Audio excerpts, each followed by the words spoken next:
What's up, guys? It's your boy VIC93. Got another video to review today.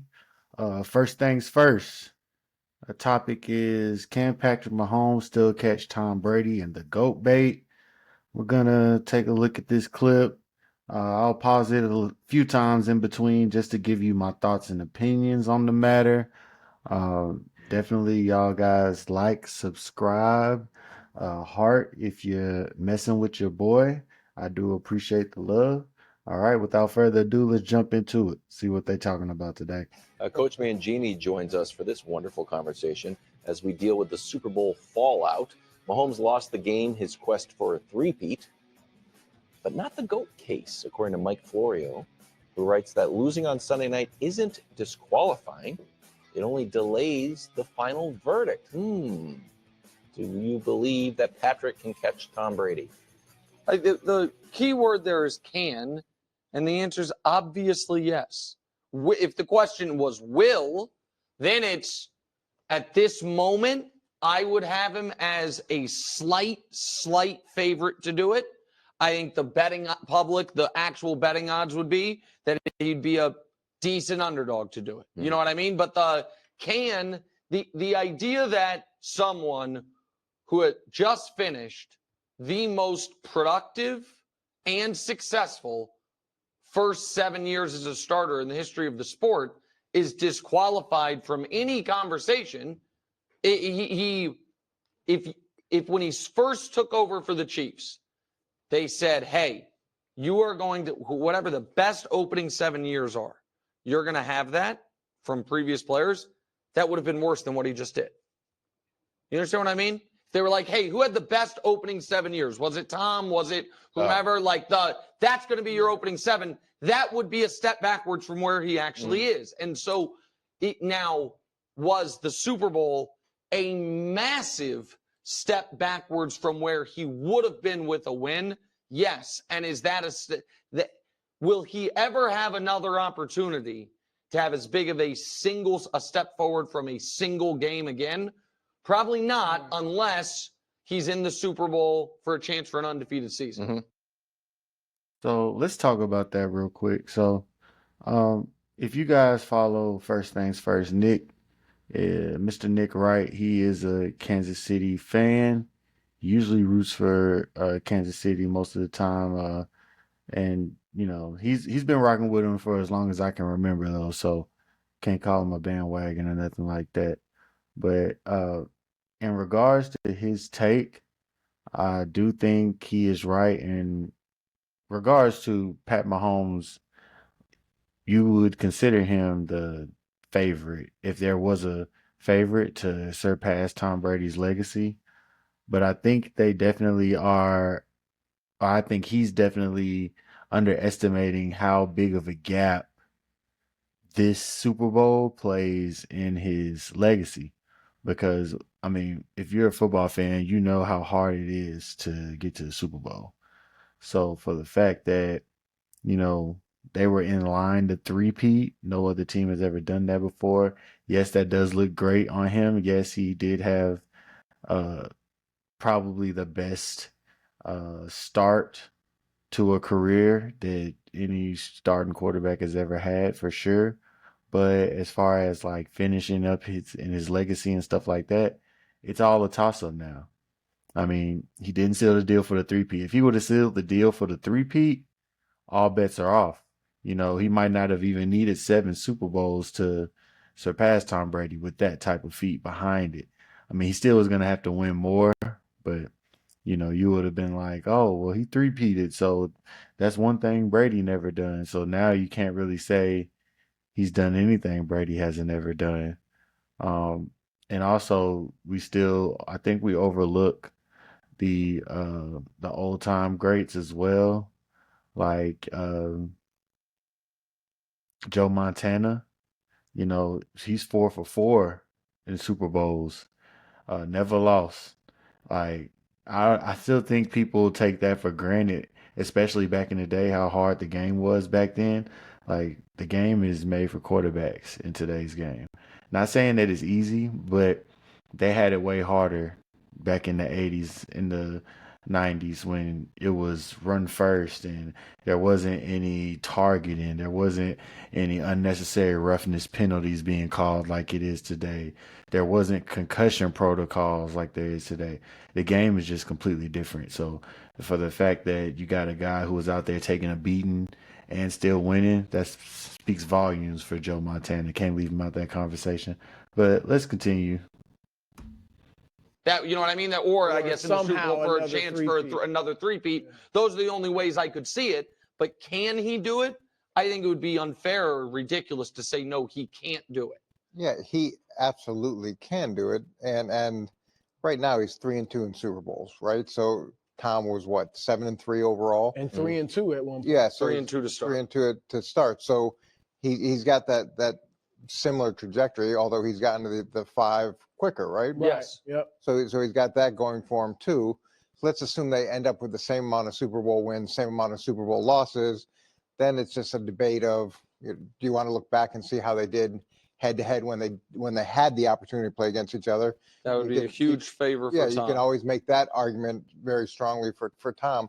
I think that the challenge for Patrick is the sheer longevity of Tom's career and the singleness of purpose that Tom had. And Tom, I believe, got married a lot later and had kids a lot later and was driven consistently to achieve. And that's hard to do. That's hard to not only be a great player, but to also be an Ironman. I think some people's candle, they shine really bright, but it may not shine as long. And that could be where Patrick is he has this incredible flurry of success, but can you maintain it through the grind of year after year to I mean, achieve that? he could play till he's 40. And I think Coach Mangini hit it right on the head. The head-to-head comparison, Tom Brady versus Patrick Mahomes when they played each other, Tom's won what, 3 times? Once in the AFC Championship and once in the Super Bowl, or was it twice in the Super Bowl? No, it was once in the Super Bowl, right? And twice in the AFC Championship. It was something like that. I know Tom Brady beat him in the playoffs and in the Super Bowl for sure.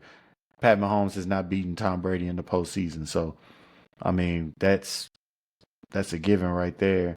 And, yeah, just like he said, Pat started off with success. Tom started off with some success as well, but he experienced a lot of life things a little later compared to Pat Mahomes. That drive, that want. Is he going to continue to stay hungry like Tom Brady did? Are you going to commit to excellence like Tom Brady did? Like, and one thing people are not paying attention to as well was, you know, the Chiefs, they were in a lot of close games this year that could have went either way. And a lot of people were using the Super Bowl fatigue, which is totally, I can understand that argument. Um, they've been to the Super Bowl so many times, like the regular season is just, you just go through the motions and then you turn it up in the postseason, which they were able to do the past 3 years. I mean, hell, they even got to the Super Bowl this year, but the Eagles dominated that Super Bowl. And I think that a lot of teams in the NFL are starting to figure out how to compete with the Chiefs. And, you can't stay perfect forever. Like, if you're going to have deficiencies on your team, no matter how good you are, there's going to be deficiencies. This year for the Chiefs, it was health and the offensive line. But the offensive line I think Pat usually does enough to overcome the offensive deficiencies, like when they lost Tyreek Hill and they were still good.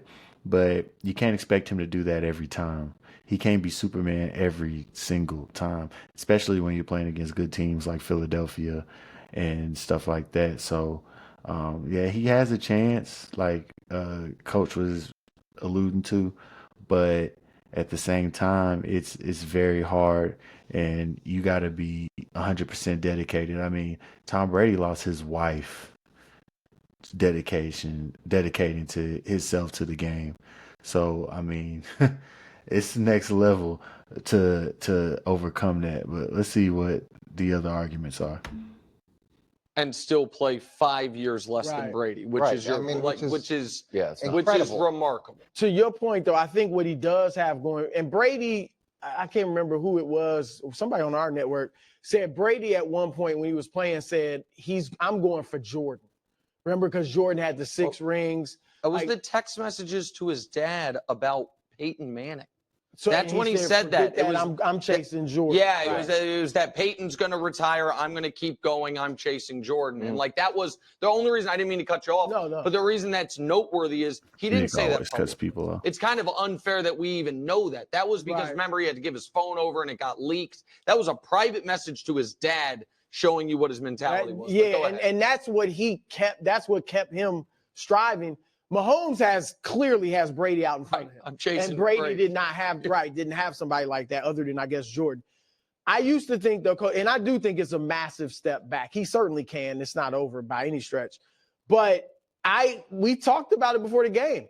I thought he only needed 5, maybe 4. Some people, if he had gotten his 3-peat, some people may have said he's all ready to go. I think even if he hadn't, at one point I thought if he just gets 5, because his numbers were so superior earlier in his career. Now I think he may need 6, 7. He might need 8 because these are the 3 things I think Brady has on top of him. You mentioned the one in the head-to-head, Brady beat him in the AFC title game and the Super Bowl. Secondly, and we have the graphic, I believe, Brady's been better in Super Bowls. Like you just look at the numbers. Patrick's already got more interceptions in half as many Super Bowls. Brady threw for more yards, better Brady's pass Super rate, all Bowl that. numbers So is that is insane. something Patrick has to overcome. And then Brady in his 40s, that's when he beat Patrick, was in his 40s. And he also put up huge numbers in his 40s. Like he had thrown for 40 or more touchdowns once before turning 40. In his 40s, he did it twice. He threw for 4,600 yards or more 3 times, I think, once 5,000. And 3 of his best 7 passer ratings were in his 40s. Yeah. What that means to me is that's evidence that it's easier to play quarterback. Like the Mahomes era, I think people got better. I don't know that he got better. He was great in his 30s. My feeling is I think he was obviously smarter in his 40s. I don't think he was better in his 40s and his 30s. I think that speaks to the rules changes. You can't hit quarterbacks. You can't hit receivers as much. And so we're looking at it like that's an explanation perhaps for Mahomes having better numbers. Yeah, it was a different era. And even Brady in his 40s put up these huge numbers. Well, there's 2 other things that I just want to add here. I think the other part of it is winning a Super Bowl with another team. So you have that absolute continuity and the dynasty, but then being able to go win it with another team. The other concern I have for Patrick, and to me this is real, is as you get older, time catches up with you and your ability to scramble and move declines. With Tom, it was never an issue because that was never part of his game. With Patrick, that's such an important part of what he does that I wonder as time goes on and hits pile up and age, can he have the same sort of progression? It never affected Tom because it was never something he relied on. Yeah. That's perfect key points. First of all, let me shout out Chris Broussard. Chris probably one of the most logical people on the show. Him, Kevin Wilds. Kevin Wilds, I like most of his takes. And Coach Eggman Jr., I like their takes. Nick, I like some of Nick's takes, but sometimes he when it's someone he likes, I think he over exerts excuses for certain people. But I mean they all do, but Nick for sure.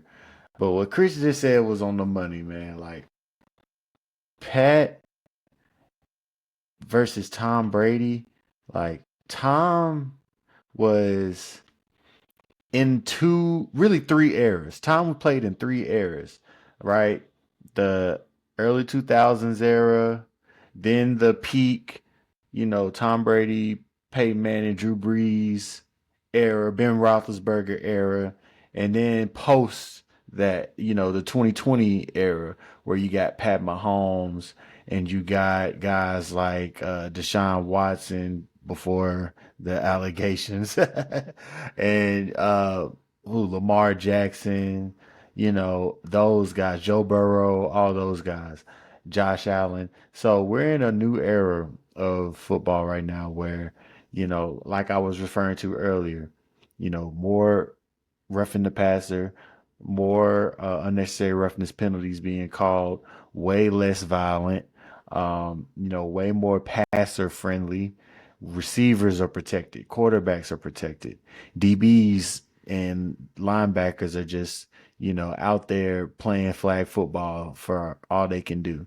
And that's why the numbers and the inflation is way more than what it used to be. So yeah, it kind of works against Tom in that argument as well, but it also works for him because he did play in two different eras outside of this era. And even though he was older and still putting up numbers, he was still able to win at a high level, not just put up numbers and stuff like that. So that's going to be something that, you know, Pat's gonna have to sustain for longevity wise, because like Coach said, if Pat starts to lose ability and that scrambling ability goes away and he's not as elusive as he once was, will he still be able to sit in the pocket and make those throws if the franchise doesn't develop the line like Patriots and Tampa Bay did for Tom? Like, there's real good arguments there, and I love those points. Let's see what they got next. Dusty, can we put up my Mahomes graphics from early in his career and these last 2 years? And Nick, I'm going to come with a thesis that I think is a little unfair, but it will get a reaction out of you. I wrote, you can't Chris Bosh your way to the GOAT. And what I mean by that is, early on, it was showtime. And I think he was playing with a joy and real fun. And we've seen him these last 2 years prioritize winning, maybe in viewing the light show and the amazing arm almost, and putting that in the back seat because those things are in conflict. Yeah, so I disagree with that last part. I think the last 2 years, if we put that back up, because one of the left column included the first year of the what would have been a three-peat. 2022, they won the Super Bowl. Yeah. He won league MVP, all of it. I think in 2023, they had what ended up being the worst receiver room in the league. Right. And I think this year, they had what ended up being the most injured offense of any playoff team. And I think that despite that, he was able, the defense kept, the path was defense, keep it close, Patrick will win it in the end. I think what you saw when they drafted Xavier Worthy in the first round, who weighs less than I do and is the fastest player ever, they were trying to bring it back. But then Hollywood Brown gets hurt in the preseason, Rashee Rice gets hurt in week 3, and they change who their offense is. But I think the injury issue, as that part of the argument, really works against them in the Super Bowl, because they were healthy. They got all these weapons. To me, I thought that was such a huge part of the disappointment. I totally agree. There's no defending. I'm not defending the Super Bowl itself. I was just talking about the. No, but I think he needs to be himself. in these last 2 years. What you're saying might be favorable. I think he's been trying to be that, and he hasn't been. For Raymond on the receivers, the offensive line, he hasn't been able to do it. This year, he came in wanting to win MVP. No, and he couldn't. It's right, like these little passes. But I think that you look at the moves, and then Dusty, we can just quickly show my 2 graphics in a second. But I think you look. You don't go out in the off. They didn't go out in the offseason and sign a third tight end. They signed Hollywood Brown. Yeah. They didn't go out in the offseason and draft a tackle. Maybe they should have. They drafted Xavier Worthy. You know what I mean? Like last year, they won despite the receivers. This year, they were going to try to win in concert with them. It didn't work out that way. But the reason, and I'll just leave it at this: Patrick versus Tom through 7 years. This is why I would say he's a favorite. And through 7 years, he has won more in the regular season. He has won more in the playoffs. The numbers aren't close. And we can, what Patrick's down years, 2 years, which have brought down the overall numbers, are better than Tom Brady's numbers overall those first 7. And then it was like 2000. It includes 2007. It's 2001 to 2007. It's the entire. No, but I'm saying 2004 2024 NFL is not 2024 NFL. No, but With just raw numbers. Passer ratings. I understand that. Also, the story this year was that all the offensive numbers were down and that the defenses were catching up, whatever it is. But it And is true that Brady's numbers, early on. Yes, I mean, he ascended. And then the percentage, like the how often, and this is why Patrick shouldn't have to play 24 years. If it is just catch him in everything, right now he wins Super Bowl more often, makes the Super Bowl far more often, the other things far more often except for miss the playoffs. So it's also why Wilds, he couldn't sustain the 10-year drought. Like, I don't think Patrick Mahomes is playing until he's 45 years old. I don't think there's any chance he's playing until he's 45 years old. So maybe one of the reasons I push back so much against the idea of the 10-year drought is if that were to happen, he doesn't have a chance. Thanks for watching. Yeah, guys. I'm gonna side with Coach Mangini, Chris Broussard, and Kevin Wilds on this one.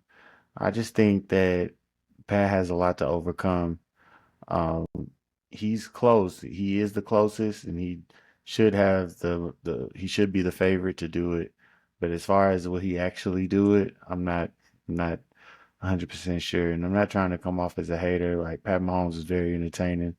He's a great quarterback for sure. One of the most talented that I've seen in a while, but just has a lot to overcome. You know, franchises, dynasties, they are built and they fall all the time. The Chiefs are always going to be in it just because I think that they're a very well ran organization. They have a great coach and a great system in place, but teams are getting better. Teams are catching up, and this draft coming up is going to have a lot of good players coming out. It's going to be a very, very good crop of players in this draft. So I think it's going to be very competitive moving forward. But we'll see how it lands. If y'all like having sports talk with me, man, just let me know in the comments. Let me know if you agree, disagree. Should be getting you some basketball content here soon as well. All right, guys, it's your boy VIC 93. We out of here. Peace.